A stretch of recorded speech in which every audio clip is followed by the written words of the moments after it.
Hello student, Shrimati मोहरी देवी तापड़िया कन्या महाविद्यालय की यूट्यूब चैनल में आपका फिर से स्वागत है। हम प्लांट एनाटॉमी के बारे में पढ़ रहे थे, जिसमें आज हम देखने वाले हैं कि प्लांट की बेसिक स्ट्रक्चर्स क्या क्या होती हैं। The basic plant body of flowering plants. Flowering plants की बेसिक स्ट्रक्चर क्या है? फ्लावरिंग प्लांट्स किन्हें कह रहे हैं? फ्लावरिंग प्लांट्स उन प्लांट्स को कहते हैं जिनमें रिप्रोडक्टिव स्टेज के टाइम पे फ्लावर्स का फॉर्मेशन होता है। कब? प्रजनन प्रक्रिया के समय पुष्प का निर्माण होता है, उन्हें फ्लावरिंग प्लांट्स कहते हैं। फ्लावरिंग प्लांट्स की बेसिक स्ट्रक्चर को 2 टाइप्स में डिवाइड कर सकते हैं, रूट सिस्टम में, शूट सिस्टम में। शूट सिस्टम में स्टेम्स को और लीव्स को इंक्लूड करते हैं। रूट सिस्टम में प्लांट की सॉइल्स के अंदर पाई जाने वाली रूट्स को इंक्लूड करते हैं। फ्लावरिंग प्लांट्स कौन से प्लांट्स होते हैं? एंजियोस्पर्म प्लांट्स को फ्लावरिंग प्लांट्स के नाम से जाना जाता है। इनके अंदर रिप्रोडक्शन के समय फ्लावर्स का फॉर्मेशन होता है। इनके अंदर सीड्स बनते हैं। सीड जो है वो ओवरी या फ्रूट बॉल के अंदर इंक्लूडेड रहते हैं या सुरक्षित रहते हैं। एंजियोस्पर्म सीड बियरिंग प्लांट्स होते हैं। सीड्स जो होंगे फ्रूट और मैच्योर ओवरी के अंदर सुरक्षित रहेंगे। सीड का जर्मिनेशन के सीड जब जर्मिनेट होगा तो उससे 2 टाइप्स की स्ट्रक्चर बनेगी, plumules and radicles. Seeds unfavourable conditions के अंदर अपनी डोमेंट स्टेज में रहता है और जर्मिनेट नहीं होता। जब उसके पास में फेवरेबल कंडीशंस मिल जाएगी, जैसे कि वाटर, टेम्परेचर, ऑक्सीजन या लाइट, जो भी इसके लिए फेवरेबल कंडीशंस होगी, वो जब रूट सीड्स को मिलती है तब वो जर्मिनेट होकर 2 रेडिकल एंड प्लूम्यूल का फॉर्मेशन करता है। रेडिकल आगे चल के रूट सिस्टम को बनाता है और प्लूम्यूल्स शूट सिस्टम को बनाता है। प्लांट के फंडामेंटल पार्ट्स को हम 2 टाइप्स में डिवाइड कर सकते हैं, root system and shoot system. आज के लेक्चर में हम देखेंगे कि रूट सिस्टम क्या है। रूट्स जो होती हैं वो पॉजिटिव जियोट्रॉपिक होती है और नेगेटिव फोटोट्रॉपिक होती है। पॉजिटिव जियोट्रॉपिक होने का क्या मतलब है? ग्रेविटेशनल फोर्स की दिशा में ही रूट्स ग्रो कर रही है, इसलिए हमने इनको कहा ये पॉजिटिव जियोट्रॉपिक होता है। और नेगेटिव फोटोट्रॉपिक कहने का क्या मतलब है? नेगेटिव फोटोट्रॉपिक से हम क्या समझते हैं? मतलब फोटोन कहाँ से मिल रहे हैं? लाइट से। लाइट कौन से रीजन में प्रेजेंट होती है? प्लांट्स के एरियल पार्ट्स की तरफ। और जबकि रूट ग्रो किस टाइप कहाँ पे कर रही है? सोइल के इनसाइड ग्रो कर रही है, इसलिए हमने इनको कहा नेगेटिव फोटोट्रॉपिक होते हैं। इनमें यूनिसेलुलर रूट हेयर्स का फॉर्मेशन होता है जो कि वाटर को एब्जॉर्ब करने का काम करता है, और रूट जो है प्लांट को मिट्टी के अंदर स्थिर रखने का काम भी करती है। यहाँ पे मैंने एक रूट की बेसिक स्ट्रक्चर को बनाया है। रूट की स्ट्रक्चर को हम 3 टाइप्स में डिवाइड कर सकते हैं, maturation zone, elongation zone and meristematic zone. Zone of maturation या फिर मैच्योरेशन जोन के अंदर रूट हेयर्स प्रेजेंट होते हैं। ये हार्ड होता है, रूट हेयर्स वाटर को एब्जॉर्ब करने का काम करता है। मेरिस्टेमेटिक जोन या फिर मेरिस्टेमेटिक जोन क्या है? मेरिस्टेमेटिक जोन्स क्या है? रूट की टिप पार्ट जो होगा या फिर रूट का जो एंड पार्ट होता है उसके ऊपर एक केप लाइक स्ट्रक्चर प्रेजेंट होती है। इसको 2 टाइप्स में डिवाइड किया गया है, मेरिस्टेमेटिक जोन को रूट केप और मेरिस्टेमेटिक जोन जहाँ पे सेल्स में कंटिन्यूस डिवीजन प्रेजेंट होता है। रूट की टिप पर एक केप लाइक स्ट्रक्चर प्रेजेंट है, इसे रूट केप कहते हैं। क्या काम करती है रूट केप? रूट केप जो है मेरिस्टेमेटिक जोन को प्रोटेक्शन प्रोवाइड करती है। मेरिस्टेमेटिक जोन का क्या काम है? मेरिस्टेमेटिक जोन के अंदर जो सेल्स प्रेजेंट होगी, मेसोफिल सेल्स, वो कंटिन्यूस डिवाइड करेगी। डिवाइड करके सेल रूट की लेंथ को इंक्रीज़ करने में हेल्प करती है। और ये मेरिस्टेमेटिक सेल्स जो है वो सॉफ्ट टिश्यू है, इनके चारों तरफ एक केप सेल प्रेजेंट है जो कि इसे प्रोटेक्ट कर रही है। किससे प्रोटेक्ट कर रही है? जड़ मिट्टी में नीचे की तरफ ग्रो करेगी तो मिट्टी के कणों के साथ में उनमें घर्षण होगा।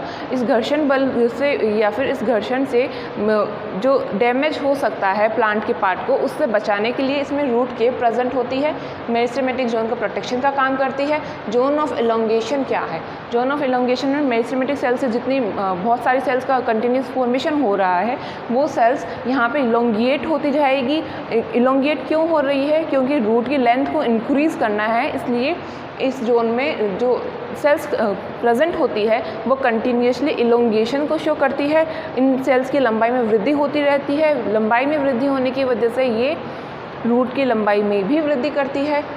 जोन ऑफ मैच्योरेशन जोन क्या है? इनमें रूट हेयर्स प्रेजेंट होते हैं, जैसे कि मैंने पहले बताया। ये रूट्स हेयर्स जो होते हैं यूनिसेलुलर होते हैं, वाटर को एब्जॉर्ब करने का काम करते हैं, मिनरल्स को भी एब्जॉर्ब करते हैं।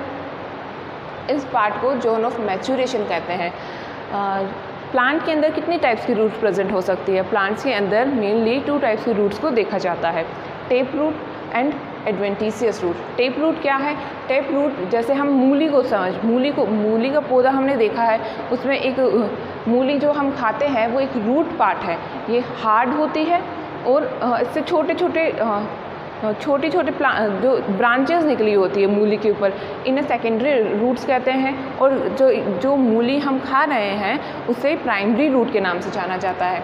डायग्राम में देखिए, हार्ड एंड एक मेन ब्रांच होगी, मेन रूट होगी, जिसे हम टेप रूट कहेंगे। इन्हें प्राइमरी रूट्स के नाम से भी जाना जाता है। मेन रूट है, इससे छोटे छोटे ब्रांचेस निकलती है जिन्हें लेटरल ब्रांचेस के नाम से जाना जाता है।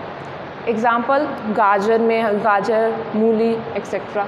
एडवेंटिशियस रूट्स क्या होती है? एडवेंटिशियस रूट्स उन रूट्स को कहते हैं स्टेम के बेस पार्ट से बहुत सारी रूट्स एक ही साथ में निकले। स्टेम के बेस पार्ट से बहुत सारी रूट एक ही साथ में निकल रही है, और ये रूट्स जो होगी इनकी लेंथ लगभग एक जैसी होती है। इनमें कोई एक मेन रूट नहीं होती। इन्हें फाइब्रस रूट्स भी कहते हैं। ये रेडिकल से बनती है, फाइब्रस रूट के नाम से भी जाना जाता है। एडवेंटिशियस रूट में रेडिकल के अलावा भी एरियल पार्ट से भी रूट का फॉर्मेशन हो सकता है। उसका एग्जाम्पल क्या है? एग्जाम्पल है बनियन ट्री, जिसमें एडवेंटिशियस रूट का फॉर्मेशन होता है। क्या देखा है हमने देखा है कि प्लांट बॉडी को बेसिक 2 टाइप्स में डिवाइड किया जा सकता है, रूट सिस्टम में, शूट सिस्टम में। फ्लावरिंग प्लांट्स कहते किनको हैं? एंजियोस्पर्म प्लांट्स को फ्लावरिंग प्लांट कहते हैं। क्यों? क्योंकि इनमें रिप्रोडक्टिव स्टेज के टाइम पे फ्लावर्स का फॉर्मेशन होता है और इनमें सीड्स बनते हैं। सीड्स जो होंगे वो ओवरी में या फ्रूट वॉल में सुरक्षित रहते हैं। रूट सिस्टम के अंदर हमने देखा रूट्स जो होती है positive geotropic, negative phototropic. Positive geotropic कहने का मतलब, पॉजिटिव जियोट्रॉपिक इसलिए कहा क्योंकि ये ग्रेविटेशनल फोर्स की दिशा में ही वृद्धि करती है, इसलिए पॉजिटिव जियोट्रॉपिक। नेगेटिव फोटोट्रॉपिक क्योंकि फोटो या लाइट जो है वो एरियल पार्ट में प्रेजेंट होती है। लाइट जो प्लांट को एरियल पार्ट में प्रेजेंट होती है, लेकिन रूट्स उसकी विपरीत दिशा में वृद्धि कर रही है, इसलिए इसे नेगेटिव फोटोट्रॉपिक कहा। यूनिसेलुलर रूट हेयर्स प्रेजेंट होते हैं, वाटर को एब्जॉर्ब करने का काम करते हैं।